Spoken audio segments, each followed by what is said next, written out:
Sorry, what was the question? What are you hoping to hear from Congresswoman Mariannette Meeks? I'm just trying to hear. I mean, what do you want to hear? I mean, just say they want to get it out there. At least honestly, I just want her to hear our story and giving us a chance to explain to her that everything that has happened to my husband has been truly unfair. Can you tell us a little bit more about the circumstances regarding your husband's detainment, when it happened, how it happened? Yes, he was recently detained on November 4th, this past Tuesday. He had an ICE check-in in Cedar Rapids, and when we got there, they said that they will detain him, and that's all that they told me. Have you heard anything since? Well, that same day, he was taken to the Muscatine County Jail.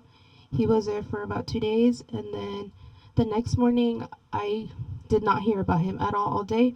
I myself had to call the Muscatine County Jail and ask if he was there. They told me he was not there, that ICE picked him up and took him back to Cedar Rapids. From Cedar Rapids, I called them and they told me he will be taken to the Lake County Jail in Cedar Rapids. And I just had to wait until Daniel called me. And currently he was taken to Louisiana during the night, and I did not hear about him again for about 24 hours until I myself had to investigate where he was. Um, the last time I heard about him was last night around 10 p.m., and since then I have not heard anything about Daniel. You mentioned that he was detained while filling out the paperwork. Can you elaborate what the paperwork? It was his yearly check-in. hmm Maria, could you explain how long you've been married and the process that you used to petition for adjustment of status for him through a marriage application? Yes, in 2022 we got married and we filed an I-130, and that has still been processing, and we have had no response for the application. And your husband, he immigrated when and from where? He immigrated in 2017 from El Salvador, and he had applied for asylum since back in El Salvador his mom was a police officer, and they were being threatened by all the gang violence that was going on in El Salvador. That's why him and his family came to the U.S. with asylum.